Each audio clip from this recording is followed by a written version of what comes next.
श्री शिवाय नमस्तुभ्यम। हर हर महादेव। दोस्तों 26 अगस्त 2024 के दिन यहाँ पर भाद्रपद महीने में श्री कृष्ण जन्माष्टमी पड़ रही है। दोस्तों ये जो जन्माष्टमी है भाद्रपद महीने में पड़ने वाली है, इसलिए इसका बहुत महत्व होता है क्योंकि यह भाद्रपद महीने में पड़ रही है, जिसका बहुत ही बड़ा और विशेष महत्व होता है। और ऐसा दिन पूरे साल में सिर्फ एक ही बार आता है। और दोस्तों आप सभी लोग जानते हो कि सोमवार श्री कृष्ण जन्माष्टमी का अगर सबसे बड़ा उपाय है तो वह चावल के दाने वाला उपाय है। तो दोस्तों इस भाद्रपद माह के पहले सोमवार श्री कृष्ण जन्माष्टमी के दिन आप लोगों को इस 7 चावल के दाने वाले उपाय को जरूर करना है। बहुत सारे लोग होंगे जिन लोगों ने इस उपाय को ना किया हो, मतलब पूरा साल निकल गया और उन्होंने किसी भी दिन इस 7 चावल के दाने वाले उपाय को ना किया हो। पर दोस्तों आपके पास एक आखिरी मौका बचा हुआ है, जो कि 26 अगस्त 2024 भाद्रपद महीने का पहला सोमवार श्री कृष्ण जन्माष्टमी के दिन। तो इस दिन आप लोगों को इस वाले उपाय को जरूर कर लेना है। भले ही आपने पूरे साल भर अभी तक इस उपाय को ना किया हो, पर अगर आपने इस भाद्रपद महीने के सोमवार श्री कृष्ण जन्माष्टमी के दिन अगर इस वाले उपाय को कर लिया तो आपको इस उपाय को करने का वह फल मिलेगा जिसकी आपने कभी कल्पना भी नहीं करी होगी। इसीलिए आप लोग इस वाले उपाय को एक बार जरूर कर लेना, ताकि आप लोगों के हाथ से यह मौका ना जा सके, आपको इस उपाय को करने का फल मिल सके। दोस्तों उपाय पंडित जी ने अपनी अभी की ही शिव महापुराण की कथा में बताया है, जिस उपाय को आज हम आपको बहुत अच्छे से समझाने वाले हैं। इस वीडियो को देखने के बाद इस उपाय को समझने के लिए आपको कोई और वीडियो को देखने की जरूरत नहीं पड़ेगी। तो चलिए दोस्तों उपाय को शुरू करते हैं। देखिए ये भाद्रपद महीने के सोमवार श्री कृष्ण जन्माष्टमी के दिन यह इतना खास होता है, इतना महत्वपूर्ण होता देखा है। कभी कभी बड़े बड़े पूजा पाठ अनुष्ठान से जो मनोकामना पूर्ण नहीं होते, वह भाद्रपद महीने के दिन एक छोटे से उपाय करने से ही आप मनोकामना पूर्ण हो जाती है। और बहुत सारे लोगों ने इस उपाय को किया भी है और उनको इस उपाय को करने का फल भी जरूर मिला है। अगर आप लोग भी इस उपाय को करना चाहते हैं तो आप इस उपाय को पहले अच्छे से समझ लेना, सुन लेना, उसके बाद करना। आपको इस उपाय का फल जरूर होगा। और इस उपाय को कर लेने से आपके घर में चाहे किसी भी प्रकार की दुख और समस्या क्यों ना चल रही हो, आपको उसका कारण भी नहीं पता है कि दोस्तों यह समस्या किस कारण से चल रही है। उसका कुछ भी कारण हो सकता है, जैसे कि दोष हो सकता है या किसी भी तरह का मंगल दोष भी हो सकता है। तो इस दिन लोगों को 7 चावल के दाने वाले उपाय कर लेना है। ये एक ऐसा उपाय है जिस उपाय को अगर किसी विशेष दिन पर किया तो दोस्तों उस विशेष दिन का जो है वह तो हमें मिलता ही मिलता है, पर हमने उस दिन पर इस उपाय को किया है तो हमें उससे भी बड़ा फल मिलता है। और फल बहुत जल्दी मिलता है क्योंकि आप इस उपाय को बहुत ही बड़े और विशेष दिन पर कर रहे हो। तो चलिए अब उपाय के बारे में बात करते हैं। लेकिन उससे पहले आप लोगों को यह जानना आवश्यक है कि आखिर यह उपाय किस समय करना है, किसको करना और कैसे करना है। तो चलिए हम आगे आपको वीडियो में एक एक करके बता देते हैं। लेकिन उससे पहले अगर आप लोग हमारे चैनल पर नए हैं तो हमारे चैनल प्राचीन मार्ग टीवी को सब्सक्राइब कर लेना और इस वीडियो को लाइक करके कमेंट बॉक्स में श्री शिवाय नमस्तुभ्यम ओम नमः शिवाय जरूर टाइप कर देना। तो दोस्तों इस 7 चावल के दाने वाले उपाय को हमें इस सोमवार श्री कृष्ण जन्माष्टमी के दिन कैसे करना है, किसको करना है, किस समय करना है और कहां पर करना है, यह सवालों के जवाब आपको इस वीडियो में मिल जाएंगे। और जो यह वीडियो देखेगा दोस्तों उसको 7 चावल के दाने वाला उपाय जरूर करना चाहिए, क्योंकि इस दिन 7 चावल के दाने भी बहुत ही बड़ा और विशेष महत्व होता है। और जब बात आ जाए 7 चावल के दाने की तो ये सोने पे सुहागा वाली बात हो जाती है और ये एक बहुत ही बड़ा उपाय हो जाता है इस भाद्रपद सोमवार श्री कृष्ण जन्माष्टमी का। तो अब दोस्तों इस 7 चावल के दाने वाले उपाय को आखिर करना को है।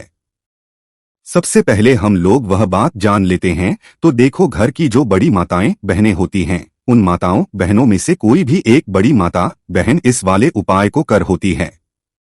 और दोस्तों अगर आप चाहे तो अपने घर में से सभी सदस्यों को भी इस उपाय को करवा सकते हैं। अगर किसी व्यक्ति की खुद की कोई मनोकामना है, खुद की कोई दुख और परेशानी है जो कि वह अपने लिए ही करना चाहता है, इस वाले उपाय को तो वह खुद अपने लिए भी कर सकता है। बाकी अगर कोई घर में से ऐसा है जो कि अपने पूरे घर परिवार की सुख और शांति के लिए यह वाला उपाय करना चाहता है तो वह भी कर सकता है, उसमें भी कोई दिख वाली बात नहीं है। कहने का मतलब यह है कि इस उपाय को हर एक सदस्य भी कर सकता है और पूरे घर परिवार के सदस्य के लिए घर की बड़ी माताओं बहनों में से कोई एक माता बहन भी कर सकती है। माताएं बहनें अगर घर में उपस्थित ना हो या वह यह वाला उपाय ना कर पा रही हो तो फिर घर का कोई बड़ा सदस्य भी इस 7 चावल के दाने वाले उपाय को कर सकता है, चाहे फिर वह पुरुष ही क्यों ना हो, उसमें कोई भी दिक्कत वाली बात नहीं है। 7 के वाले उपाय को आखिर इस उपाय को हमें किस समय करना है? सुबह के समय करना है कि शाम के समय करना है? तो देखो, इस वाले उपाय को आप लोग सुबह के समय भी कर सकते हो और शाम के समय प्रदोष काल में भी कर सकते हो। अब अगर आप पूछो कि दोस्तों सबसे उत्तम समय कौन सा रहेगा इस 7 चावल के दाने वाले उपाय को करने का, तो हम आपसे बस यही कहेंगे कि इस उपाय को आप सुबह के समय करेंगे तो ज्यादा बेहतर होगा। बाकी अगर प्रदोष काल शाम के समय भी करेंगे भी अच्छा होगा, उसमें भी दिक्कत वाली बात नहीं है। तो अब दोस्तों जो अगली सबसे बड़ी और महत्वपूर्ण बात आती है वह यह आती है कि सुबह अगर हम उपाय को करेंगे तो हमें कितने बजे से लेकर कितने बजे तक के बीच में करना है, और शाम के समय प्रदोष काल में करेंगे तो हमें कितने बजे से लेकर कितने बजे के बीच में करना है। तो देखो, सुबह जितनी जल्दी हो सके आप उपाय को करने की कोशिश करना। बाकी अगर किसी कारणवश लेट भी हो जाओ, थोड़ी देर हो जाए, तो 10-12 बजे तक भी आप उपाय कर लेना, पर 12 बजे से ज्यादा देरी ना हो, ठीक है? इस बात का ध्यान रखना। उसके बाद में दोस्तों अगर शाम के समय प्रदोष काल की बात करें, प्रदोष काल का जो समय होता है वह शाम के 6 बजे से शुरू हो जाता है। मतलब शाम के 6 बजे से लेकर 7 बजे के बीच का जो समय होता है यह समय प्रदोष काल का समय होता है। पर अभी जो मौसम चल रहा है इस मौसम में जो है शाम बहुत देरी से होती है, तो आप इस उपाय 7-8 बजे के बीच में भी कर सकते हो। मतलब शाम के 6 बजे से रात 8 बजे के बीच में आप कभी भी इस वाले उपाय को कर सकते हो, उसमें कोई भी दिक्कत वाली बात नहीं है। देखिए दोस्तों, एक एक करते हुए हम उपायों को समझेंगे। सबसे पहला उपाय बहुत ही आसान सा उपाय है। देखो, यदि आपको ऐसा लगता है कि बाबा आपकी सुन ही नहीं रहे हैं, बाबा आपकी मनोकामना परिपूर्ण कर ही नहीं रहे हैं, आपने कई उपाय कर लिए, कई आपने इच्छाएं महादेव के साथ, लेकिन आपकी मनोरथ जो है वह परिपूर्ण हो ही नहीं रही है, और आप चाहते हैं कि वह मनोरथ जो आप कई दिनों से बाबा से मांग रहे हैं वह परिपूर्ण हो जाए, तो आपके जीवन के जो दुख तकलीफ है यह सब दूर हो जाए। देखिए, हो सकता है आपके घर में कोई कोर्ट केस चल रहा है या आपके घर में बहुत ज्यादा लड़ाई झगड़े चलते हैं, तो आपके घर में अगर शांति नहीं है, आपके घर में धन की कमी है, धन की वजह से घर में बहुत ज्यादा लड़ाई झगड़े चल रहे हैं, तो आपकी तकलीफ होने वाली है।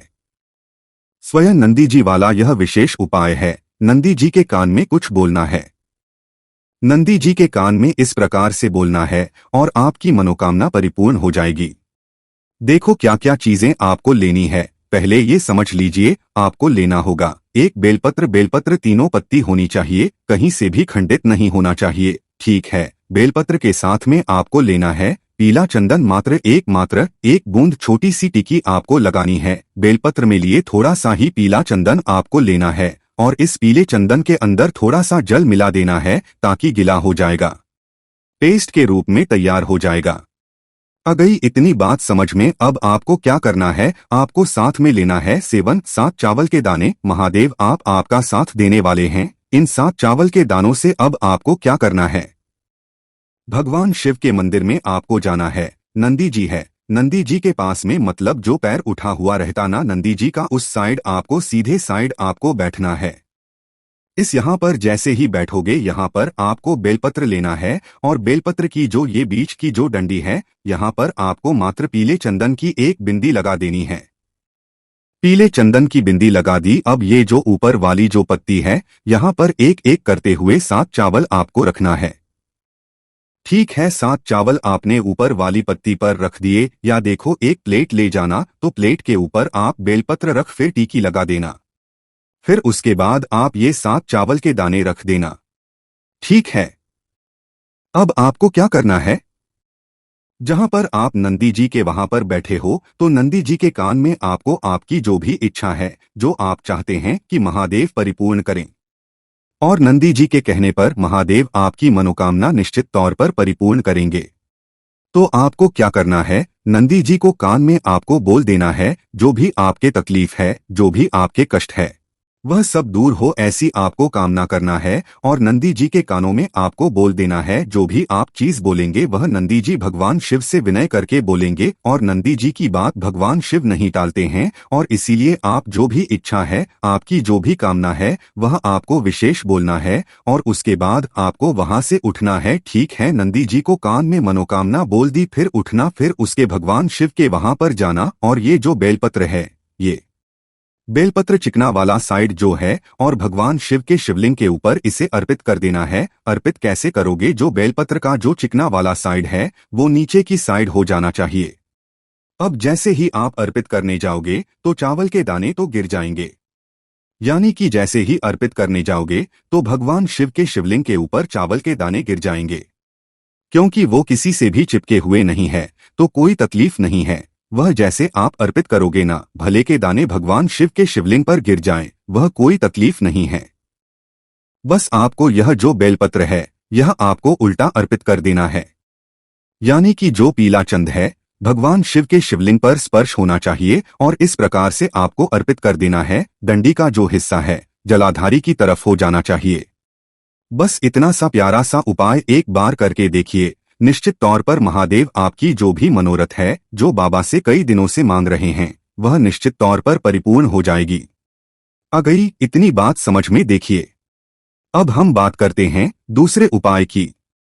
देखिए, यह उपाय जीवन में ऊर्जा का है। सोमवार का दिन है और श्री कृष्ण जन्माष्टमी है। अगर आपके बहुत ज्यादा अंधकार है, अगर आपके घर के जो बच्चे हैं बहुत ज्यादा सोचते हैं, या आपके घर में कोई भी ऐसा व्यक्ति है बहुत ज्यादा सोचता है, डिप्रेशन में रहता है, तनाव, उसको तो तनाव को मुक्त करने के लिए यह उपाय है।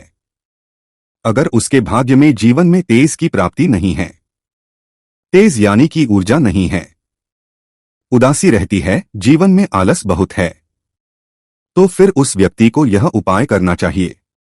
कोई काम करता भी है तो उसमें सफल नहीं हो पा रहा है, तो विशेष ये उपाय उसी व्यक्ति को करना है। देखो, इस उपाय के लिए आपको क्या क्या सामग्री लेना होगी। सबसे पहले तांबे का एक लेना, उसके अंदर घर से आपको जल भरना है। अब इसी जल के अंदर आपको लाल चंदन डालना है। एक चुटकी डाले, थोड़ा ज्यादा डाले, जितना आपको डालना है आप डाले। लाल चंदन जो होता है 30 की वृद्धि करता है। सोमवार के दिन लाल चीजों का उपाय करना बेहद शुभ होता है, और हो सके तो लाल रंग के कपड़े पहन करके अगर आप करेंगे ना तो और भी शुभ होगा। यह लाल चंदन मिश्रित जल आपको क्या करना है, आपको जाना है किसी भी बेलपत्र के पेड़ के वहां पर। सुबह से लेकर के शाम तक आप ये उपाय कर सकते हैं। सोमवार की अष्टमी पर सुबह से लेकर के शाम तक आप बेलपत्र के पेड़ के वहां पर जाना, उत्तरमुखी होकर के। आपके जीवन के अंधकार दूर हो, जो भी आप स्मरण करेंगे। आप लेट उठते हैं, आपसे कोई कार्य बनता नहीं है, आपके जीवन में रोग बहुत ज्यादा है, तो भी आप यह उपाय करें तो आपको उसका स्मरण करना है कि यह समस्या मेरी महादेव आपको दूर करना है। ऐसी कामना करते हुए आपको ये जो जल है श्री शिवाय का स्मरण करते हुए यह पूरा जल आपको बेलपत्र के पेड़ की जड़ में आपको अर्पित कर देना है। बहुत ही आसान सा उपाय है और यह उपाय हर कोई कर सकता है, तो यह मौका आपको गंवाना बिल्कुल भी नहीं है। यह हो गया उपाय। अब हम बात करते हैं अंतिम उपाय की, तीसरे उपाय की। देखो, यह उपाय बहुत खास है। शिवलिंग पर चढ़ा जल 3 जगह आपको लगाना है, आपके शरीर में, और आपकी बीमारी दूर हो जाएगी। देखो, अगर आपको कोई बीमारी हो गई है और बाहर आप डॉक्टर को दिखा रहे हैं, डॉक्टर ने बोला 5-10 दिन अगर आराम नहीं होगा तो आप एडमिट हो जाना, या आपके शरीर में कोई रोग है जो कई दिनों से है और आप चाहते हैं कि वह रोग आपका दूर हो जाए, तो यह रोग आपका निश्चित तौर पर दूर होगा। बहुत ही आसान सा उपाय है। घर का कोई भी व्यक्ति यह उपाय कर सकता है, या रोगी व्यक्ति भी यह उपाय कर सकता है। मात्र के पात्र के अंदर 1 लोटा जल लेना है, और आपको आज के दिन यानी कि सोमवार की अष्टमी के दिन आपको जाना है भगवान शिवा के मंदिर में। और अब आपको क्या करना है, इस उपाय को समझना। 1 लोटा जल है, अब आपको भगवान शिवा के शिवलिंग पर सबसे पहले गणेश जी के स्थान पर, कार्तिकेया जी के स्थान पर, माता अशोक सुंदरी वाले स्थान पर, पार्वती माता के हस्तकमल पर, फिर भगवान शिवा के शिवलिंग पर आपको अर्पित कर देना है। जैसे ही जल के वहां पर आएगा ना, वह जल आपको लेना है। ठीक है, जल झेल लिया आपने। अब आपको क्या करना है? महादेव से प्रार्थना करना है कि यह बीमारी को दूर करने के लिए मैं मेरे घर पर लेकर के जा रहा हूं इस व्यक्ति को। यह व्यक्ति जो है यह बीमार है, इसकी जो परेशानी है यह आपको दूर करनी है। ऐसी कामना करते हुए आपको घर पर लेकर के आ जाना है। जो भी व्यक्ति बीमार है वह खुद स्वयं उस जल को छुए और उसे 3 जगह लगाना है। एक सबसे पहला लगाना है शिवलिंग पर जड़ जल, फिर दूसरा जो है मस्तक सिर पर जहां पर हम तिलक करते हैं ना, बीचों बीच में यहाँ पर आपको जल लगाना है। और तीसरा जो है सिर पर आपको जल लगाना है। देखो यहाँ पर एक चीज समझना, जब नाभि पर आप मणिपुरा चक्र में आप जल लगाएंगे, थोड़ा सा जल वहां पर लगाना। फिर उसके बाद जब दूसरा आज्ञा चक्र में आप जब जल लगाओगे ना, तो 3 त्रिपूर्ण उंगलियों को जल में डाल करके फिर उसके बाद जल लगाना। ठीक है। और इस तरह जो है सहस्राचक यहाँ पर भी आपको जल लगाना है। बस 3 जगह जल लगाना है। महादेव की कृपा से आपकी बीमारी दूर होना शुरू हो जाएगी। ये उपाय आप सोमवार के दिन कर रहे हो ना, ज्यादा जल लेकर के आना, ताकि आप सोमवार, मंगलवार, बुधवार, गुरुवार, शुक्रवार तक आप ये जल का प्रयोग कर सको। ठीक है, लगातार 5-6 दिन आपको लगाना है। आपके शरीर में निश्चित तौर पर आराम आपको मिलेगा। हर वर्ष भगवान श्री कृष्ण के जन्मोत्सव के रूप में भाद्रपद माह के कृष्ण पक्ष की श्री कृष्ण जन्माष्टमी को हम सब जन्माष्टमी मनाते हैं। अब ऐसा क्यों करते हैं? क्योंकि द्वापर युग में कंसा के नाश करने के लिए, पापों का नाश करने के लिए और पाप को मिटाने के लिए भगवान श्री कृष्णा नारायण रूपी भगवान श्री कृष्णा धरती पर जन्म लिए थे। अर्थात दोस्तों आधी रात को जन्म लिए थे। और जब भगवान श्री कृष्ण आधी रात में जन्म लिए तो रोहिणी नक्षत्र था। इसलिए इस वर्ष बहुत सारे लोग कंफ्यूज हैं कि रोहिणी नक्षत्र कितने बजे शुरू होगा। कृष्णा जन्माष्टमी 26 तारीख को मनाए या फिर 27 अगस्त को मनाए, तो इस वीडियो को आपको दोस्तों एक बार ध्यान से देखना है। आपको समझ में आ जाए कि आपको कब मनाना है। सारी जानकारी इस वीडियो में एक्सप्लेन करूंगा। देखिए दोस्तों, प्राचीन मार्ग टीवी एक यूट्यूब चैनल ही नहीं बल्कि आप सभी दर्शकों का परिवार है। मैं हर दिन बोलता हूं, मेरे इस वीडियो में व्यूज आए या ना, मेरे सब्सक्राइबर बढ़े या ना बढ़े, इससे मुझे कोई फर्क नहीं पड़ता। अगर मेरे वीडियो को आप में से किसी एक भी व्यक्ति का भला होता है दोस्तों, मुझे भी पुण्य की प्राप्ति हो तो मुझे भी अच्छा लगता है। तो दोस्तों आइए जानते हैं इस वर्ष 2024 में की कृष्ण जन्माष्टमी कब है। तो देखिए, कृष्ण पक्ष की जो श्री कृष्ण जन्माष्टमी है ये जो शुरू होगा 26 सितंबर को दोपहर 3:37 में, और इसकी जो समाप्ति तिथि रहेंगे दोस्तों वो है 27 अगस्त शाम 4:14 में ये समाप्त होगा। रोहिणी नक्षत्र ये शुरू होगा 26 सितंबर को सुबह 9:20 में, और ये जो समाप्ति होगा दोस्तों 27 अगस्त को सुबह 10:25 में। तो कृष्णा जन्माष्टमी कब मनाए? तो जो लोग गृहस्थ साधक है, जैसे कि हम लोग, तो गृहस्थ साधक जो है 26 सितंबर को कृष्ण जन्माष्टमी मना सकते हैं। और जो लोग सन्यासी हैं, भगवान श्री कृष्णा को समर्पित हो चुके हैं, जो है 27 अगस्त को कृष्ण जन्माष्टमी मना सकते। वैसे दोस्तों मथुरा, वृंदावन में भी 26 तारीख को ही 26 सितंबर को ही कृष्ण जन्माष्टमी मनाएंगे। अब आइए इस वीडियो में जान लेते हैं श्री कृष्णा जन्माष्टमी के पूजन के समय कौन से समय रहेंगे, कितने बजे पूजन करें। क्योंकि दोस्तों एक शुभ समय में पूजन करते हैं तो उसके फल आपको कई गुना मिलते हैं। तो दोस्तों जन्माष्टमी के दिन जो पूजन का समय रहेंगे 26 सितंबर को रात 11:57 में ये आप जो कर सकते हैं, और साथ सुबह जो है 12:42 तक ये पूजा करने का शुभ समय रहेंगे। पूजन की जो अवधि है दोस्तों 46 मिनट के हैं, जो बहुत ही शुभ रहेंगे। मध्यरात्रि के जो क्षण होते हैं 12:02 ये जो बहुत ही शुभ कह गए हैं। तो कितने टाइम आपको क्या करना है, 11:57 से लेकर के जो दोस्तों 12:42 तक इनके बीच में आपको करना है। 46 मिनट का समय बहुत ही सुंदर शुभ समय है। तो इस दिन भगवान श्री कृष्णा को प्रसन्न करना चाहते हैं तो सबसे पहले जल्दी उठ जाना, स्नान हो जाना, मंदिर में जाना, साफ सफाई करना, भगवान श्री कृष्णा के सामने में दीप प्रज्वलित करना, और भगवान श्री कृष्णा को या फिर जो लड्डू गोपाल आपके घर में हैं दोस्तों आप इसे चाहते हो तो इस दिन लाकर के भेंट कर सकती है। फिर आप जो है अपने समर्थन अनुसार इस दिन भगवान श्री कृष्णा की पूजा करें। ऐसा समझा है जो साधक भगवान श्री कृष्णा की पूजा करते हैं, ऐसे साधक के जीवन में कभी भी किसी भी तरह का कोई अनहोनी नहीं होता। भगवान श्री कृष्णा ऐसे साधक जो भी अनहोनी होता है उसे सबसे पहले अपने ऊपर में ले लेते हैं। और भगवान श्री ने ही भागवत गीता का उपदेश अर्जुन को दिए थे। दोस्तों हम जितने भी प्राणी हैं सभी प्राणी को अर्जुन का स्वरूप समझा जाता है। और कृष्णा किसे बोलते हैं? परम ब्रह्मा परमात्मा को कृष्णा बोला जाता है। तो दोस्तों वीडियो में मैं आप लोगों को कृष्ण जन्माष्टमी संबंधी संपूर्ण जानकारी बता रहा हूं। छोटे छोटे वीडियो का क्लिप जो है मैं ऐड करके रखा हूं, जोड़ करके रखा हूं। ये वीडियो को ध्यान से देख लेना, सुन लेना। मन में अगर कोई डाउट है, कोई क्वेश्चन है, कमेंट बॉक्स में पूछ सकते हैं। और हाँ, जय श्री नहीं लिखे कमेंट बॉक्स में तो जय श्री कृष्णा जरूर ना लिखना। भगवान श्री कृष्णा बहुत ही सरल देव माने जाते हैं और छोटे से पूजा पाठ से खुश हो जाते हैं, क्योंकि भगवान को कहा जाए तो लंबे लंबे पकवान या लंबे लंबे कहा जाए तो अनुष्ठान करने की जरूरत नहीं पड़ती। छोटे से भाव से छोटे से पूजा पाठ से भगवान श्री कृष्णा खुश हो जाते हैं। भगवान श्री कृष्णा ने गीता में बताया है, अगर आप सच्चे भाव से केवल आप एक बेल के पत्ते भी अर्पण करते हैं तो भगवान खुश हो जाते हैं।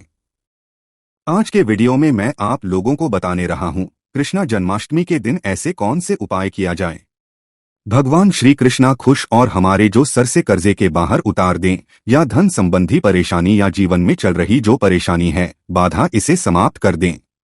बाधा को राहु का प्रतीक समझा जाता है और राहु रूपी बाधा को समाप्त करने के लिए भगवान श्री कृष्णा भगवान विष्णु रूपी श्री कृष्णा अत्यंत चमत्कारी फायदे दे सकते हैं। तो आज मैं आप लोगों को जो जानकारी बताऊंगा मित्रों, ये तंत्र शास्त्रों से बताऊंगा। छोटी सी जानकारी है, अपनी किस्मत को बदल सकते हैं।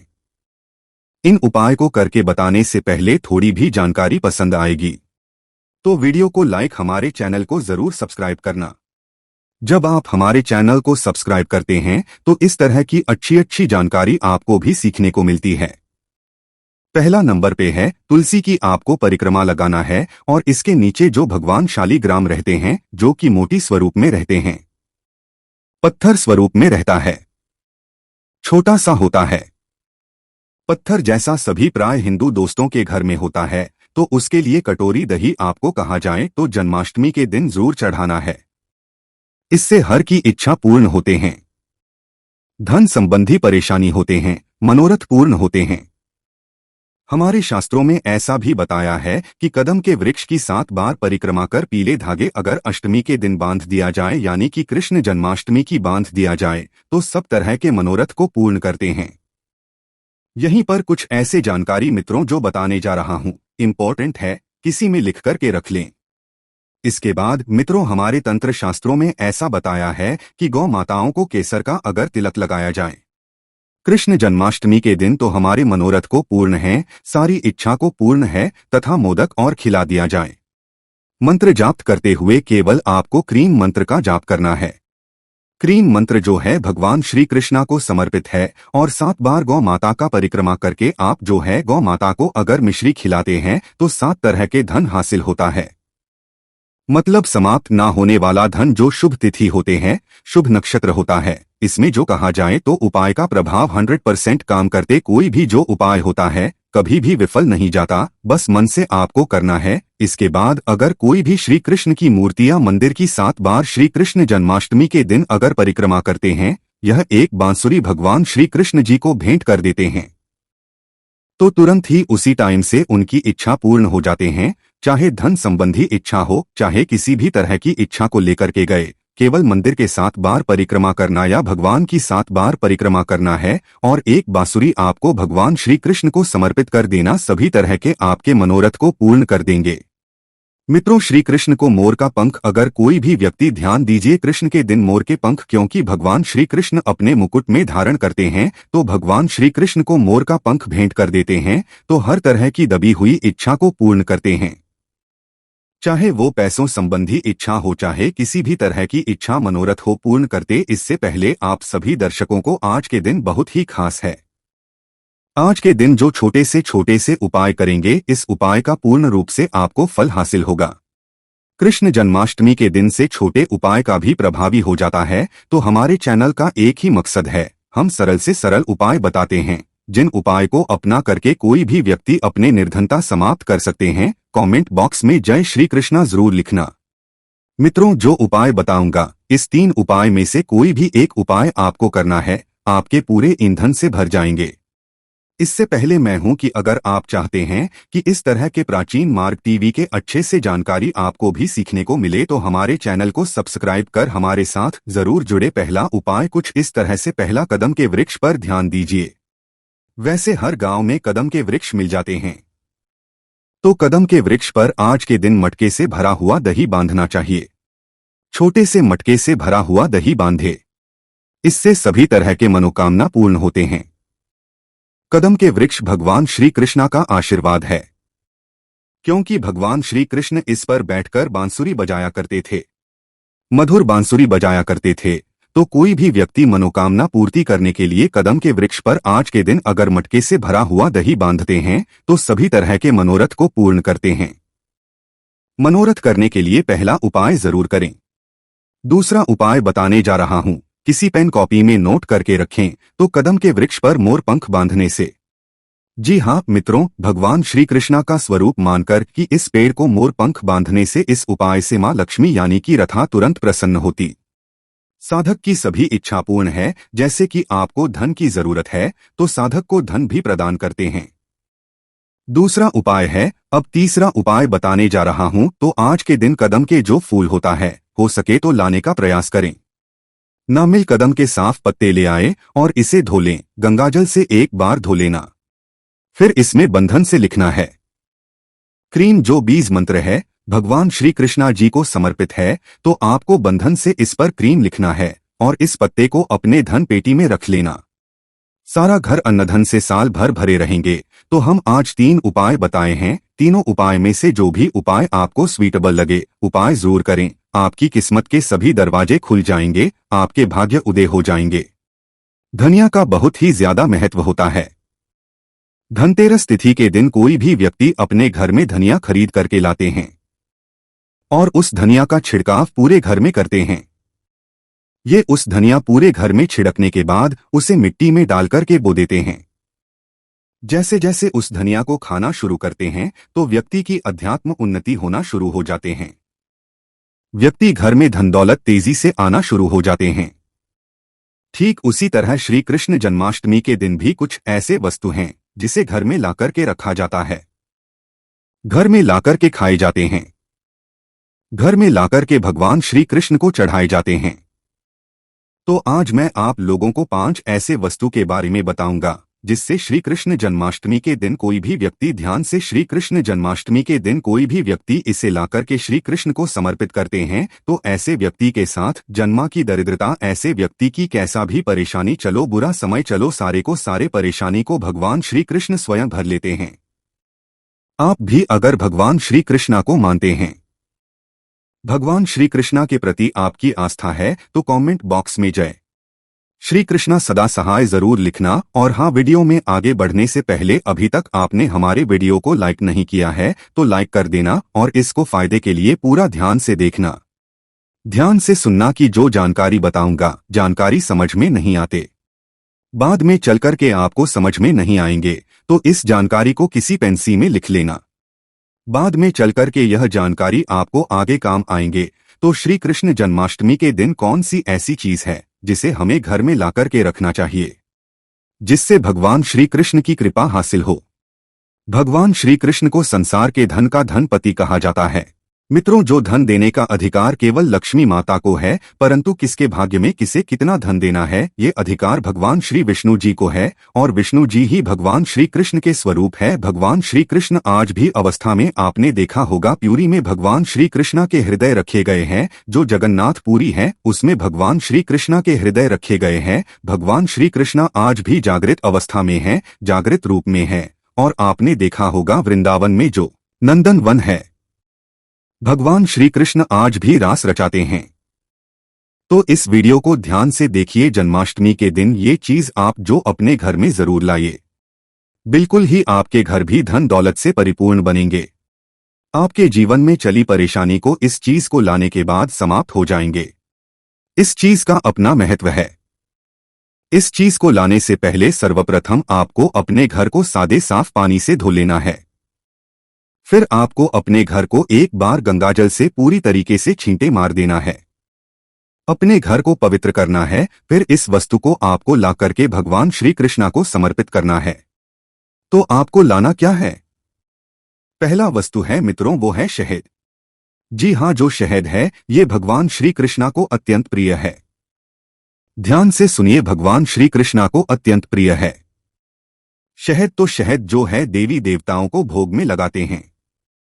आपने देखा होगा जो शहद है ये वास्तु दोष को भी दूर करते हैं। भगवान श्री कृष्ण वास्तु का जनक समझा जाता है। जहाँ पे भगवान श्री कृष्ण के बाल अवस्था रूप का मूर्ति रखा जाए, जिसे हम जो है बाल श्री कृष्णा बोल सकते हैं या फिर एक तरह के छोटा कृष्णा बोल सकते हैं, ये फिर बाल गोपाल बोल सकते हैं। तो जहाँ पे का मूर्ति हो, इस तरह की मूर्ति को अगर शहद से स्नान करा दिया जाए, ध्यान से सुनिए, इस तरह की मूर्ति को शहद से अगर भगवान को स्नान करा दिया जाए, अभिषेक करा दिया जाए, इस शहद को अगर कोई भी व्यक्ति थोड़ा थोड़ा खाना शुरू कर देते हैं या फिर इस शहादत का छींटा अपने घर में मारते हैं, तो ये घर के दोष को समाप्त करते हैं। अगर व्यक्ति के जीवन में किसी भी तरह के दोष लगा हो, उस दोष का भी भगवान श्री कृष्ण निवारण करते हैं, हल करते हैं। उस तरह के दोष से भगवान श्री कृष्ण उसे बचाते हैं। और जहाँ पे ये भगवान श्री कृष्ण को शहद से नहलाया जाता हो, वह स्थान, वह घर तीर्थों के समान हो जाते हैं। वह घर पवित्र हो जाते हैं। उस घर में साक्षात लक्ष्मी आती है। उस घर में कभी भी अन्न धन की कमी नहीं होती। यह पहला श्री कृष्ण जन्माष्टमी के दिन आप जरूर करना, आपके जीवन में चले परेशानी, आपके सारे कष्ट दूर हो जाएंगे। दूसरा वस्तु के बारे में बता रहा हूं, तो भगवान श्री कृष्ण को जो दूसरा वस्तु जो है आप चढ़ा सकते हैं, जो